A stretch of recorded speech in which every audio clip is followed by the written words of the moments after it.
Terima kasih pimpinan. Bismillahirrahmanirrahim. Assalamualaikum warahmatullahi wabarakatuh. Salam sejahtera bagi kita semua. Om Swastiastu, Namo Buddhaya, salam kebajikan, Rahayu. Yang kami hormati Ketua, para Wakil Ketua, dan para anggota Dewan Perwakilan Rakyat Republik Indonesia. Alhamdulillahirabbil alamin. Puji syukur senantiasa kita panjatkan kehadirat Allah Subhanahu wa taala, Tuhan yang Maha Kuasa, karena atas rahmat-Nya kita masih diberikan kesempatan bertatap muka menjalankan tugas kenegaraan dan amanat konstitusi untuk menyampaikan kerangka ekonomi makro dan pokok-pokok kebijakan fiskal atau KEM PPKF 2025. Meskipun sudah lewat bulan Syawal, mengingat ini adalah rapat pertama secara resmi setelah Lebaran, izinkan kami atas nama Kementerian Keuangan dan pemerintah untuk mengucapkan Selamat Hari Raya Idul Fitri 1445 Hijriah. Mohon maaf lahir dan batin.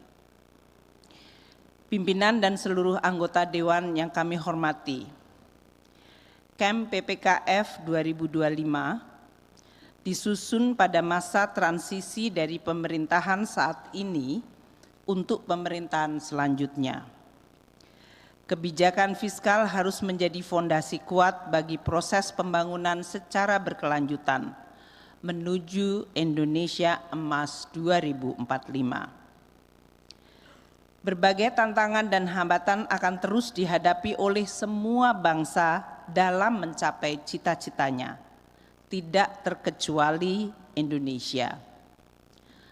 Tantangan dan hambatan pembangunan dapat bersifat struktural yang membutuhkan kebijakan jangka menengah panjang yang konsisten seperti yang tertuang dalam Rencana Pembangunan Jangka Menengah Nasional atau RPJMN dan Rencana Pembangunan Jangka Panjang Nasional atau RPJPN.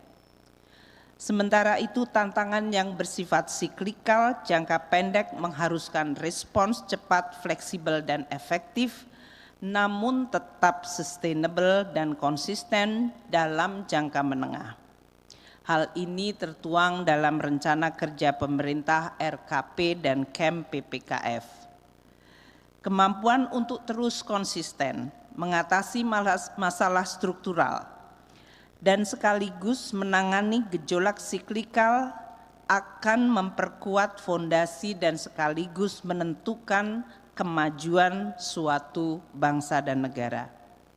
RPJPN, RPJMN, RKP, dan KEM PPKF dengan demikian menjadi tatanan yang membentuk tradisi politik dan pemerintahan yang terus berkesinambungan namun tetap adaptif dan responsif terhadap perubahan dan upaya perbaikan untuk mencapai kesempurnaan.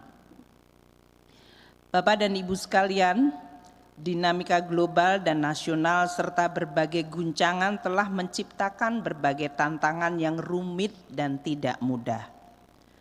Dalam 10 terakhir kita mengalami eskalasi tensi geopolitik yang menyebabkan perang di Ukraina, Palestina, dan ketegangan di kawasan Asia dan perang dagang yang menimbulkan fragmentasi global dan disrupsi rantai pasok yang luar biasa.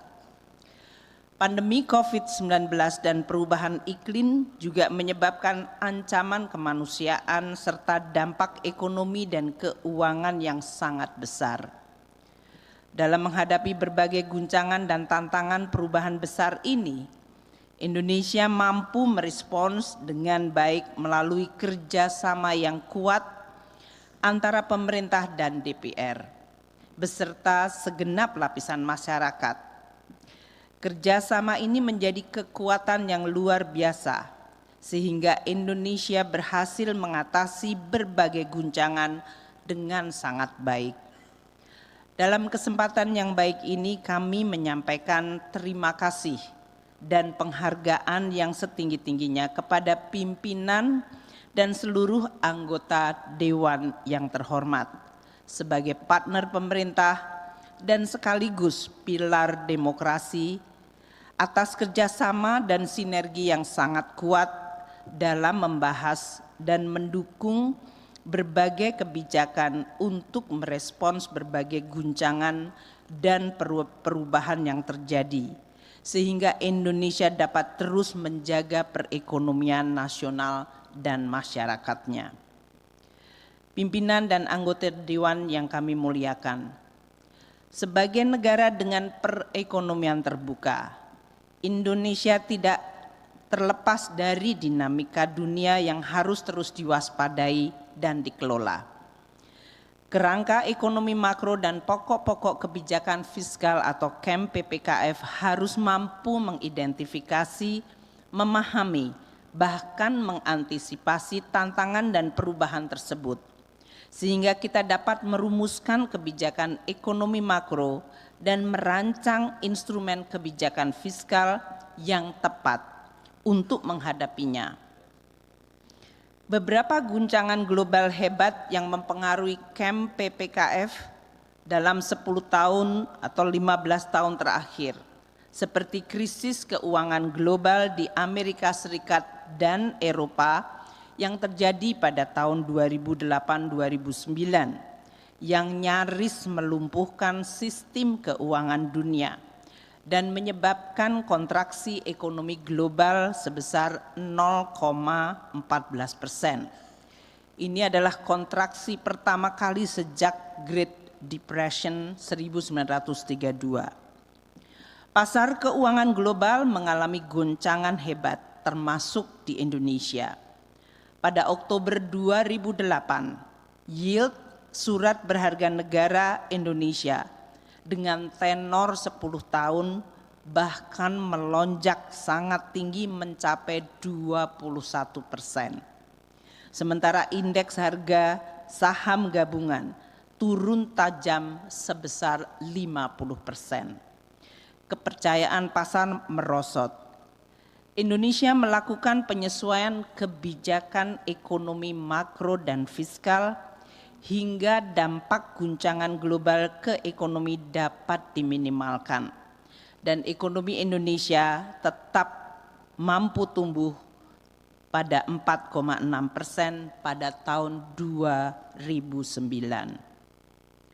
Untuk mencegah kelumpuhan pasar keuangan global, pemerintah dan otoritas Bank Sentral Amerika Serikat dan Eropa melakukan penyelamatan dan stabilisasi sistem keuangan dan perekonomiannya melalui penurunan suku bunga secara drastis mendekati 0% dan menggelontorkan likuiditas dolar Amerika secara masif. RRT sebagai salah satu perekonomian terbesar dunia juga melakukan langkah stabilisasi nilai tukar dan stimulus ekonomi untuk meminimalkan dampak negatif krisis keuangan global. Krisis keuangan global menjadi contoh ujian berat bagi kemampuan KEM PPKF untuk mengatasinya.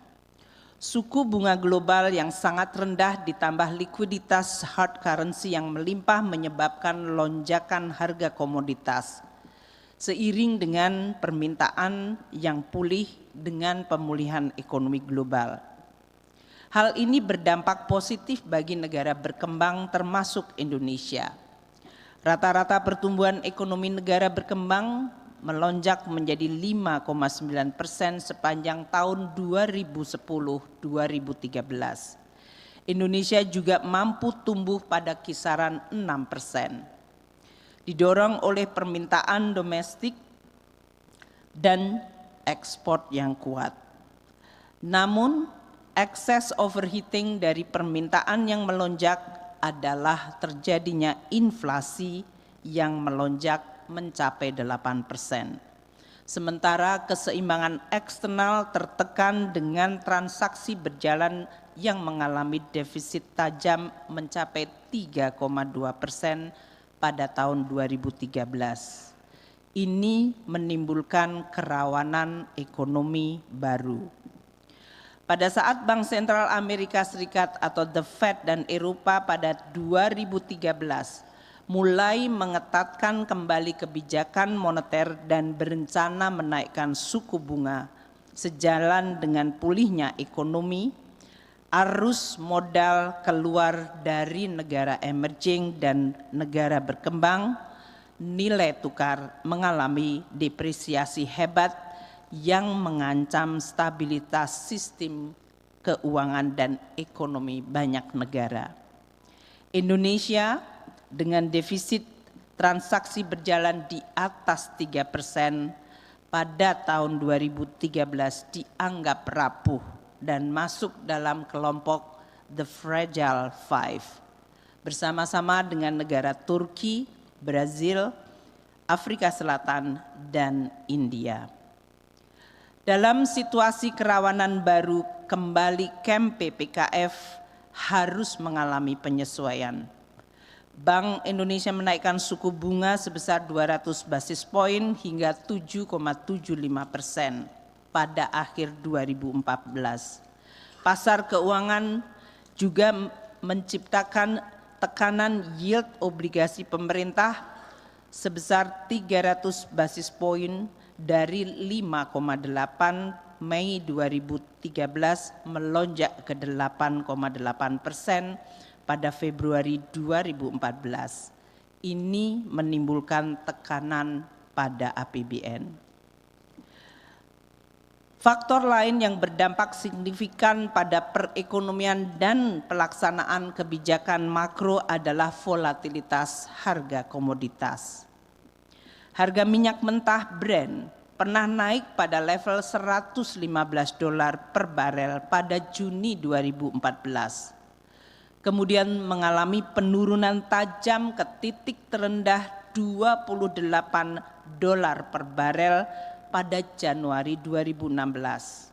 Pada saat pandemi, bulan April 2020, harga minyak bahkan jatuh pada level terendah yaitu $23 per barel. Namun dengan terjadinya perang Ukraina, harga minyak melonjak hingga ke level $120 pada Juni 2022. Pada tahun 2023 harga minyak turun tajam kembali menjadi 65, kemudian naik kembali ke $90 di awal 2024 akibat perang Gaza di Palestina.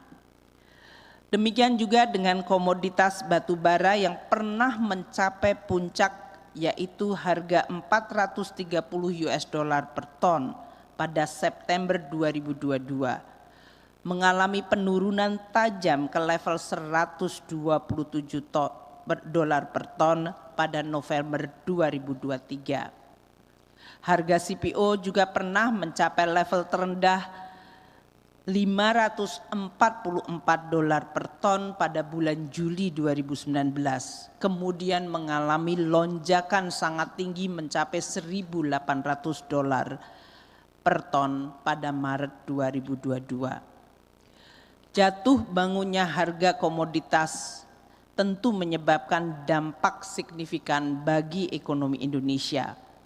Pada saat harga tinggi memacu pertumbuhan melalui permintaan eksternal, baik ekspor maupun permintaan domestik. Sementara pada saat harga jatuh, pertumbuhan ekonomi dan posisi fiskal mengalami tekanan berat. Sebagai gambaran, ekonomi Indonesia pernah dihadapkan pada kondisi yang sangat sulit. Pada tahun 2015 dan 2016, realisasi pendapatan negara jauh di bawah target dengan gap sebesar 286 triliun atau mencapai 2,5% PDB pada tahun 2015 dan 267 triliun atau 2,1% tahun 2016. Untuk mengatasi tekanan fiskal dan mengembalikan stabilitas ekonomi makro, pemerintah melakukan pengendalian belanja, terutama pada tahun 2016 yang mencapai 231 triliun atau 1,9% dari PDB. Masa-masa sulit tersebut menunjukkan bahwa kebijakan ekonomi makro dan pokok-pokok kebijakan fiskal sering dihadapkan pada faktor-faktor yang di luar kendali pemerintah dan harus melakukan perubahan dan manuver kebijakan dengan tetap menjaga keseimbangan antara mempertahankan momentum pertumbuhan, menjaga stabilitas, dan menjaga sustainabilitas fiskal. Kebijakan ekonomi makro dan kebijakan fiskal yang prudent dan kredibel harus terus dijaga agar efektif dan dipercaya oleh seluruh stakeholder termasuk pelaku pasar dan investor. Ini adalah untuk kepentingan nasional bersama dan keberlanjutan pembangunan. Tantangan yang paling berat dalam satu dekade terakhir adalah pandemi COVID-19 yang melanda seluruh dunia. Kebijakan pembatasan interaksi dan mobilitas menyebabkan terhentinya hampir seluruh aktivitas ekonomi. Laju pertumbuhan ekonomi global mengalami kontraksi besar, yaitu 2,7% pada tahun 2020. Pemerintah membutuhkan dana besar untuk menangani krisis pandemi, dan pada saat yang sama pendapatan negara turun drastis karena berhentinya aktivitas ekonomi. Sungguh tidak mudah mengelola APBN dan mengelola ekonomi serta menyelamatkan masyarakat pada saat yang sama. Tahun 2020, tingginya ketidakpastian terkait berapa lama pandemi akan berlangsung dan berapa besar dampaknya bagi kehidupan masyarakat dan ekonomi menyebabkan pemerintah bersama DPR melakukan 3 kali revisi APBN 2020. Alhamdulillah berkat sinergi, kolaborasi dan dukungan yang kuat dari DPR, berbagai langkah darurat penanganan pandemi dan penyelamatan ekonomi nasional dapat dilaksanakan secara cepat dan efektif, sehingga mencegah korban jiwa dan PHK massal. Pemerintah bersama DPR menyetujui penerbitan Perpu 1 tahun 2020 yang kemudian disahkan menjadi Undang-Undang Nomor 2 tahun 2020 yang memberikan payung hukum yang kuat bagi pemerintah mengambil berbagai langkah ekstraordinary strategis dalam penanganan pandemi, termasuk diperbolehkannya defisit fiskal di atas 3% selama hanya 3 tahun, yaitu 2020 hingga 2022.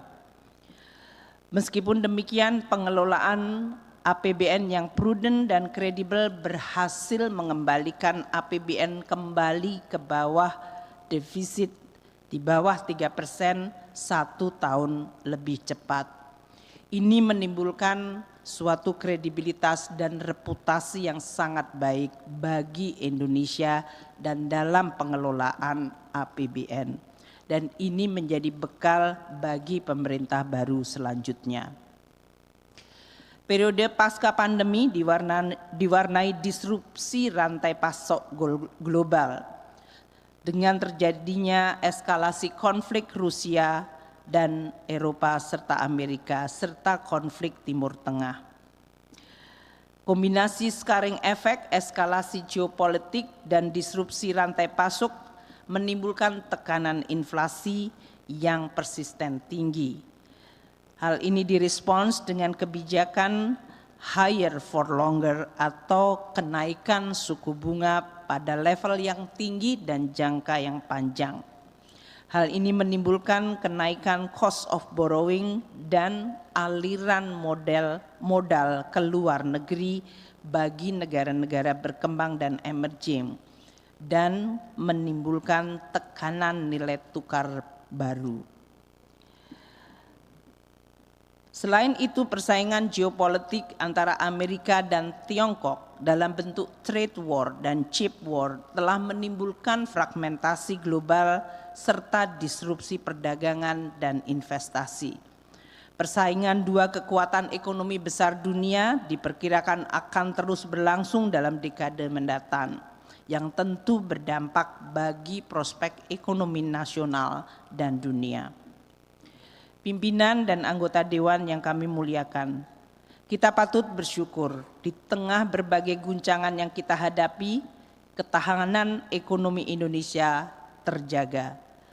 5 tahun sebelum COVID, Indonesia menjadi salah satu dari sedikit negara G20 yang mampu tumbuh di atas rata-rata pertumbuhan global, bersama dengan Tiongkok dan India.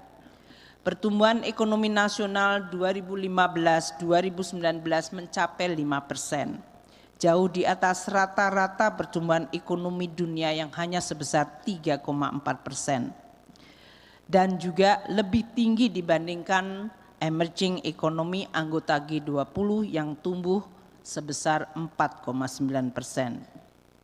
Kebijakan fiskal yang responsif di masa pandemi berhasil menahan kontraksi ekonomi hanya sebesar 2,1%. Hal ini jauh lebih baik dibandingkan negara tetangga kita yang kontraksinya mencapai 9,5 di Filipina, 6,2% di Thailand, dan 5,5% di Malaysia. Setahun kemudian Indonesia kembali tumbuh positif 3,7 dan GDP real telah kembali melampaui pre-pandemi pada tahun 2019. Pengembalian pada pre-pandemi merupakan yang tercepat dibandingkan negara ASEAN 5 yang sampai beberapa tahun belum berhasil kembali ke level pre-pandemi. Dalam 2 tahun terakhir, kinerja pertumbuhan ekonomi Indonesia juga tetap kuat, selalu di atas 5% di tengah perlambatan ekonomi global yang sangat nyata.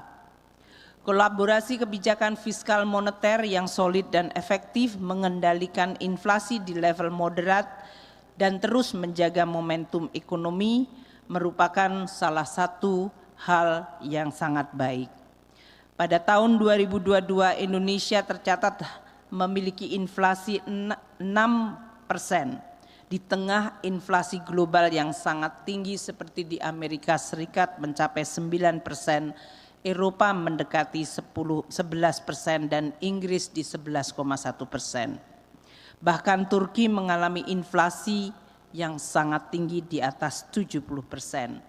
Saat ini inflasi Indonesia di kisaran 3%, relatif rendah dan sehat bagi negara yang sedang berkembang. APBN didesain fleksibel agar responsif dan efektif untuk ikut menstabilkan harga domestik dan melindungi daya beli masyarakat melalui program sosial, bansos, subsidi energi, pangan, dan pupuk. Pengelolaan kebijakan fiskal yang efektif, prudent, dan kredibel telah membuat Indonesia menjadi salah satu dari sedikit negara di dunia dengan kondisi fiskal yang mengalami perbaikan signifikan pasca pandemi. Di antara negara G20, mayoritas masih berjuang untuk melakukan konsolidasi fiskal. Amerika Serikat, India, Tiongkok yang memiliki pertumbuhan relatif baik pada tahun 2023 memiliki fiskal defisit sebesar 8,8% di Amerika, 8,6% di India, dan 7,1% di RRT terhadap PDB-nya. Sementara Indonesia 2023 defisit APBN hanya 1,6% dari PDB.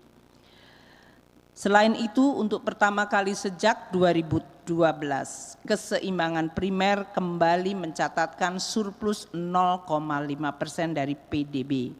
Di berbagai forum internasional, Indonesia menjadi salah satu dari sedikit negara yang memiliki cerita sukses keluar dari krisis pandemi krisis ekonomi namun tetap dalam kondisi APBN sehat. Pemerintah terus melakukan berbagai langkah untuk terus mengembalikan kesehatan perekonomian. Dan pada tahun 2020 terjadi peningkatan defisit dari 307 triliun menjadi 1.339 triliun, 6,1% dari PDB. Itu adalah di dalam rangka penanganan pandemi dan pemulihan ekonomi nasional. Tanpa perlinsos yang ditingkatkan, Bank Dunia memperkirakan kemiskinan Indonesia akibat pandemi bisa melonjak hingga 11,8. Artinya program PEN menyelamatkan lebih dari 5 juta orang dari jatuh dalam kemiskinan baru. Sinergi yang kuat dengan otoritas moneter juga melahirkan skema burden sharing yang tetap prudent, kredibel, dan dipercaya oleh stakeholder dan market. Ini penting pada saat emergensi dan urgensi dibutuhkan langkah extraordinary namun tetap menjaga reputasi, kredibilitas, dan konsistensi. Dan ini menjadi salah satu bentuk best practice di level global. Bapak dan Ibu sekalian yang kami hormati, upaya percepatan reformasi struktural melalui strategi hilirisasi terutama sumber daya alam juga membuahkan hasil yang nyata. Tercermin dari peningkatan kinerja ekspor dalam beberapa tahun terakhir. Nilai ekspor Indonesia tahun 2022 mencapai 292 miliar, meningkat dari 176 miliar tahun 2014. Dan ini merupakan rekor tertinggi dalam sejarah. Pada tahun 2022 surplus neraca perdagangan mencatat 54,5 miliar, jauh lebih tinggi dari tahun 2014 sebesar hanya 2,2 miliar US dollar. Lonjakan tajam dari kinerja ekspor terutama disumbang dari produk hilirisasi, utamanya produk nikel dan CPO. Pada tahun 2023 posisi neraca perdagangan sedikit menurun akibat pelemahan ekonomi global dan turunnya harga komoditas, namun masih mencatatkan surplus besar sebesar 36,9 miliar. Hilirisasi berhasil menciptakan sumber pertumbuhan baru di luar Jawa. Provinsi Sulawesi Tengah dan Maluku Utara tumbuh signifikan ditopang hilirisasi nikel, di mana tahun 2023 masing-masing tumbuh 6,4% dan 6,9%, jauh lebih tinggi di atas pertumbuhan nasional. Kinerja pertumbuhan yang kuat dalam 10 tahun terakhir. Upaya peningkatan infrastruktur, kualitas SDM, dan kesejahteraan masyarakat menunjukkan kemajuan yang signifikan. Kebijakan ekonomi makro tidak hanya menciptakan stabilitas, namun juga mendorong perbaikan struktural. Dari sisi infrastruktur, telah terjadi peningkatan signifikan baik dari sisi kuantitas maupun kualitas. Periode 2015 hingga 2023, jalan tol beroperasi meningkat sebesar 1.938 km. Jalan nasional non-tol meningkat 4.547 kilo.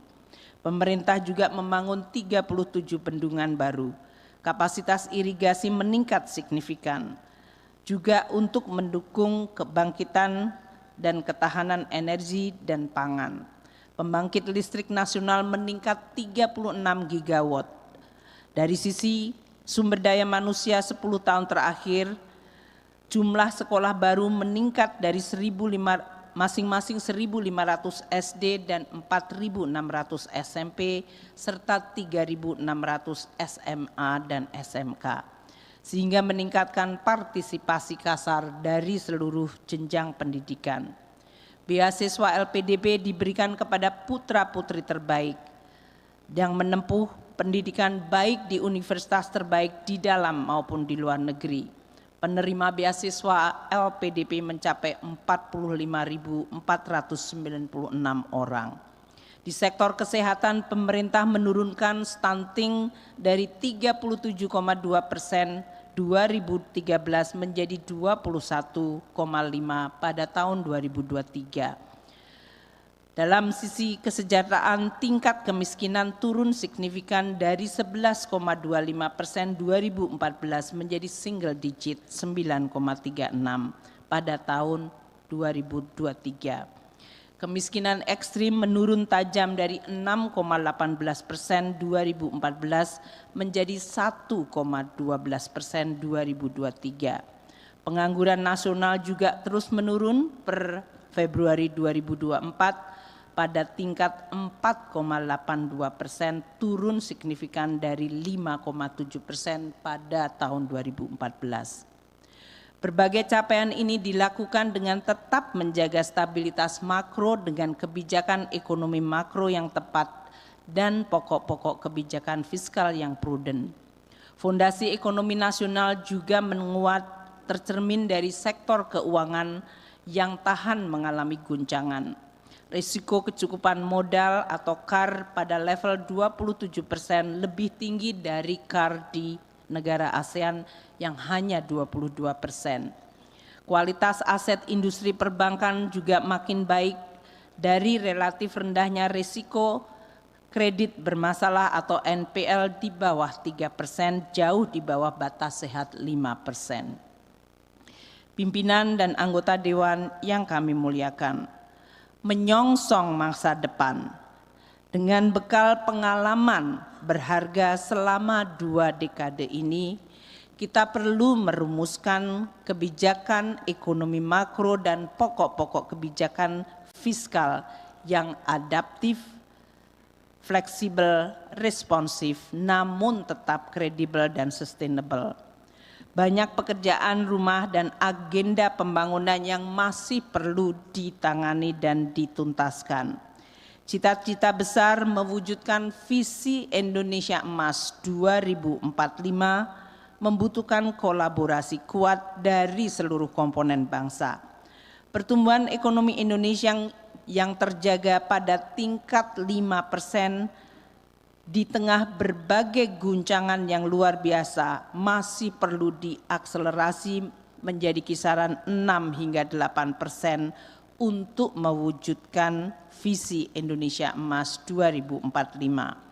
Akselerasi pertumbuhan ekonomi yang tinggi mensyaratkan keberlanjutan reformasi struktural, meningkatkan produktivitas, transformasi ekonomi yang terus konsisten yang telah dilakukan dalam 10 tahun terakhir. Kesinambungan dan sekaligus perbaikan kebijakan menjadi kunci bagi keberhasilan mencapai visi Indonesia Emas 2045. Kita tidak bisa lagi bergantung pada kebijakan business as usual. Camp PPKF harus terus menjadi daya tarik investasi dengan terus menjaga stabilitas dan prediktibilitas, memperbaiki pemerataan, ekualitas dan inklusivitas, serta harus terus berkelanjutan. Pimpinan dan anggota Dewan yang kami muliakan, kebijakan fiskal memiliki 3 fungsi pokok: alokasi, distribusi, dan stabilisasi. Fungsi alokasi terkait erat dengan peran APBN untuk memperbaiki efisiensi ekonomi dan bekerjanya mekanisme pasar secara baik. Untuk itu peran APBN harus mampu mengatasi ketersediaan barang publik seperti infrastruktur, keamanan, birokrasi, dan efisiensi yang bersih, serta kepastian hukum. APBN harus hadir untuk mengatasi masalah fundamental struktural seperti kualitas SDM. Fungsi alokasi bertujuan mendorong efisiensi ekonomi, peningkatan investasi dan produktivitas. Sementara fungsi distribusi dalam kebijakan APBN adalah untuk menciptakan pemerataan, inklusivitas dan keadilan, baik dalam proses maupun dalam hasil pembangunan, antara kelompok pendapatan maupun antar wilayah. sistem pajak yang progresif dan program perlinsos yang tepat sasaran termasuk di dalam program untuk memperbaiki distribusi.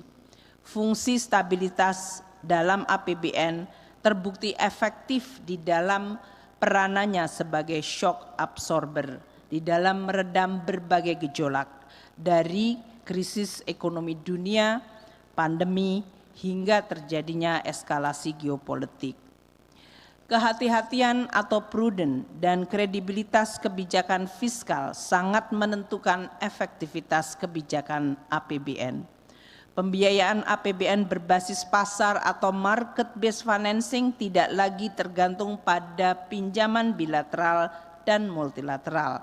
Kondisi fundamental ekonomi dan kehati-hatian serta kredibilitas dan konsistensi kebijakan fiskal menentukan efektivitas dan biaya dari pembiayaan APBN.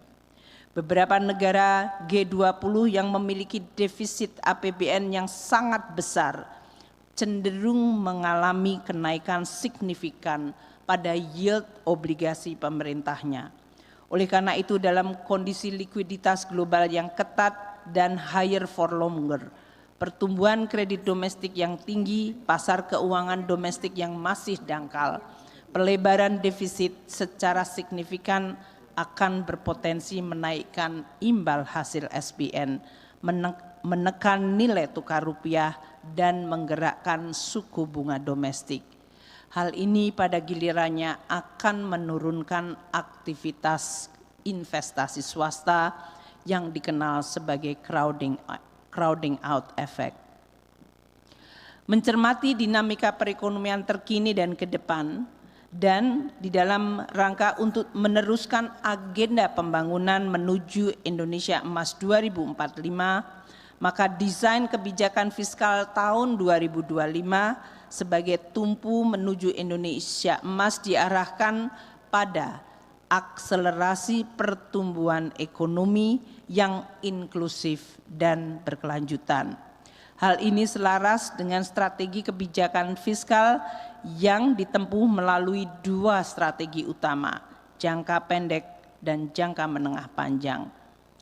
Dengan fokus untuk mendukung transformasi ekonomi melalui penguatan SDM, berdaya saing, hilirisasi, transformasi ekonomi hijau, dan peningkatan nilai tambah dan pertumbuhan ekonomi yang berkelanjutan. Penguatan inklusivitas untuk menghadirkan kesejahteraan yang berkeadilan, serta melanjutkan pembangunan infrastruktur pendukung untuk transformasi ekonomi dan penguatan kelembagaan, serta simplifikasi regulasi dan pengembangan ekonomi kreatif.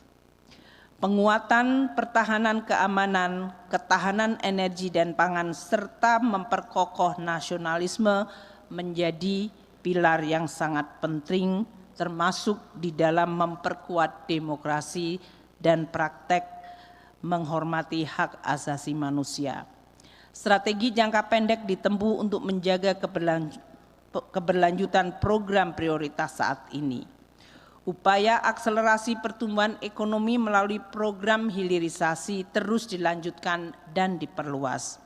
Tidak hanya dalam bentuk pengolahan bahan mentah, tapi juga mengarah pada pengembangan industri yang lebih hilir, sehingga menciptakan nilai tambah yang lebih tinggi, termasuk semakin memperkuat ekspor dan peran Indonesia di dalam rantai pasok global.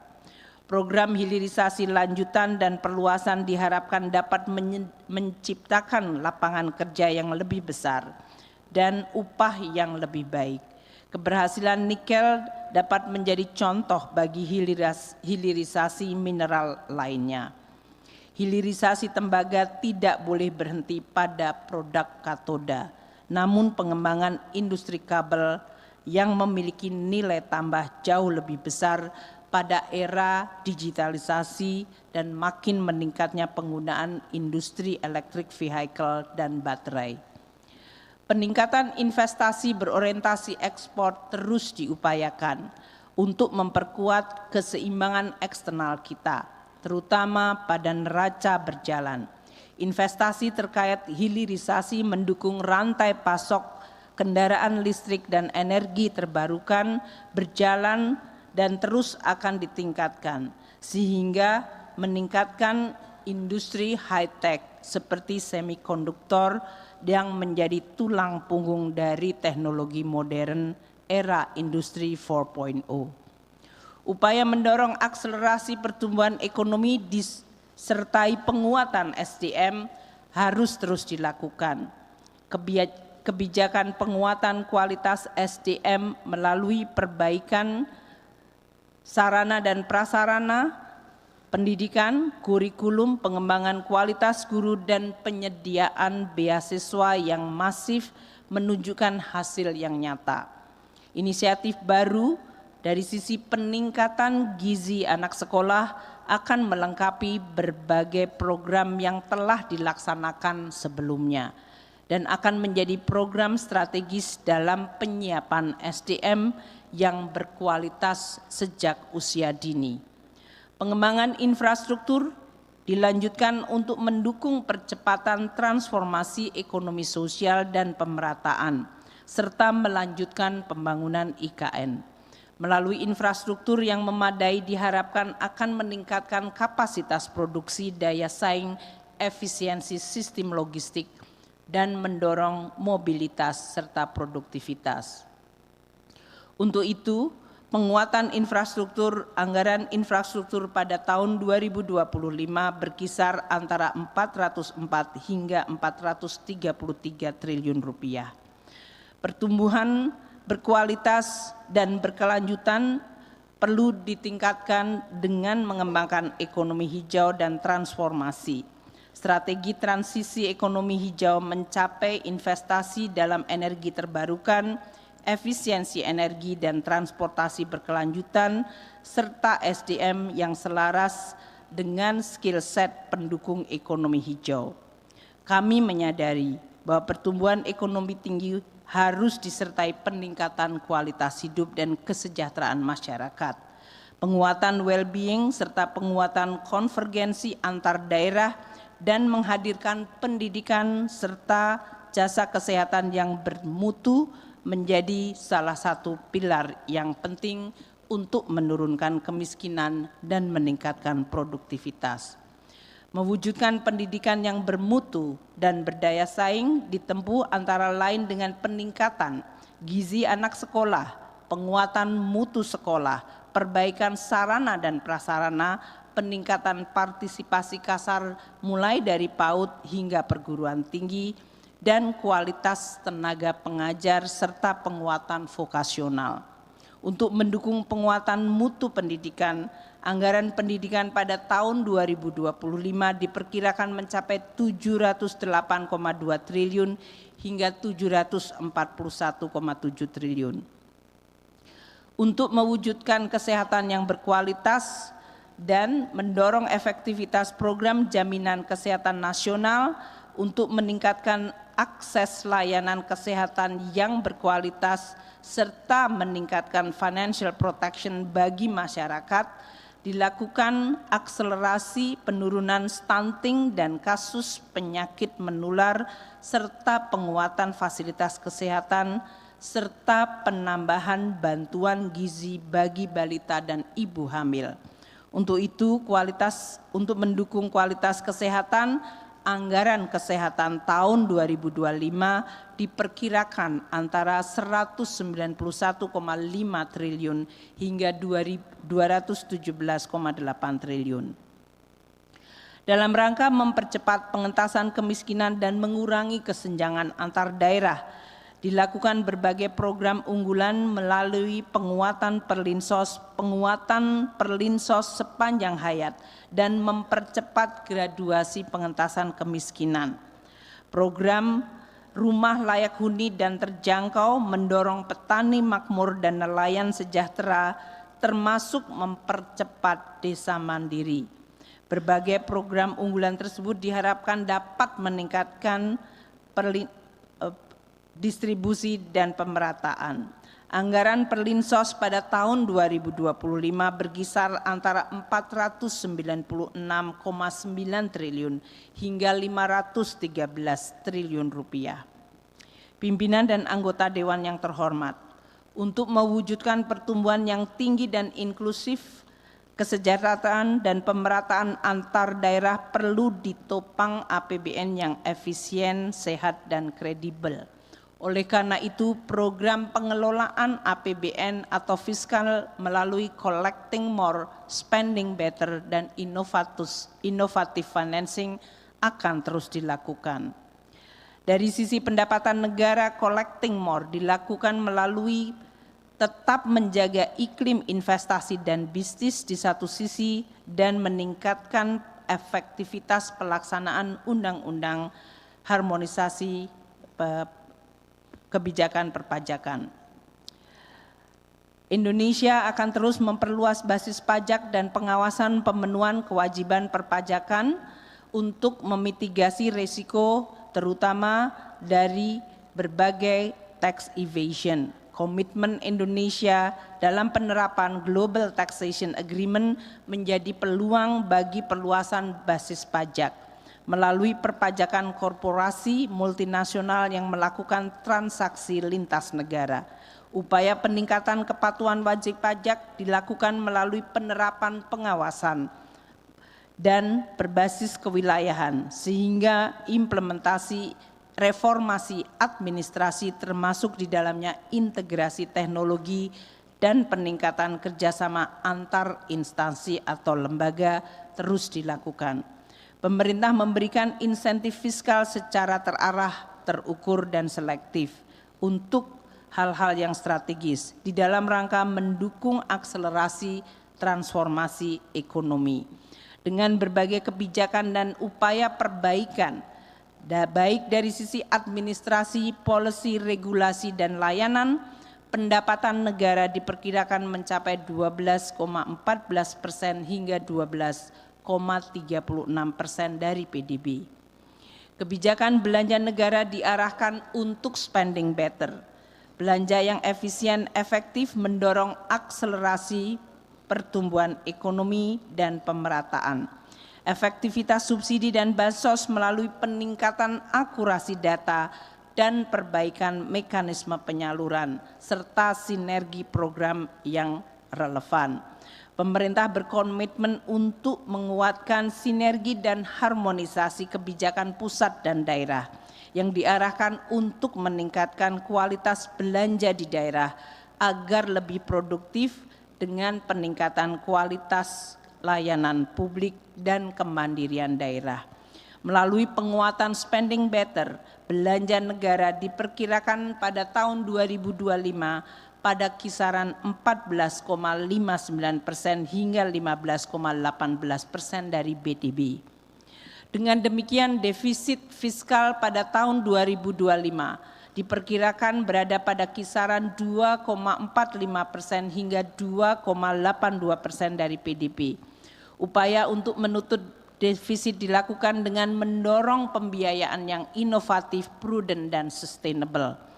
Dengan mengendalikan risiko utang dalam batas yang manajeble di kisaran 37,98 hingga 38,7% PDB. Mendorong efektivitas pembiayaan investasi mendukung transformasi ekonomi dan memberdayakan peran BUMN, BLU, SMV, dan Sovereign Wealth Fund. Memanfaatkan SAL untuk antisipasi ketidakpastian dan meningkatkan akses pembiayaan bagi MBR dan UMKM, serta mendorong skema kerjasama pemerintah dan badan usaha yang sustainable.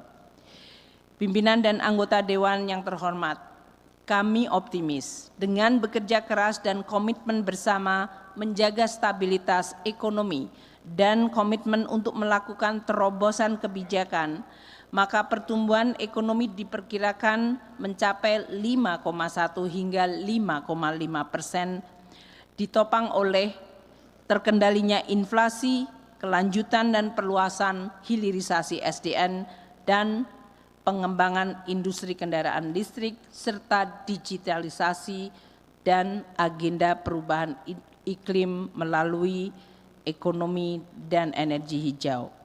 Laju pertumbuhan diharapkan menjadi fondasi kuat untuk lebih tinggi pada tahun yang akan datang.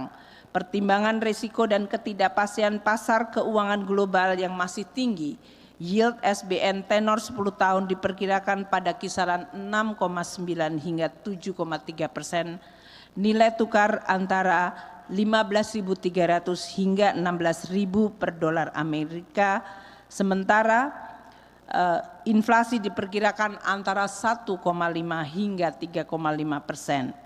Dengan mencermati tensi geopolitik dan berlanjutnya ketegangan global, harga minyak mentah Indonesia diperkirakan pada kisaran $75 hingga $85 per barel.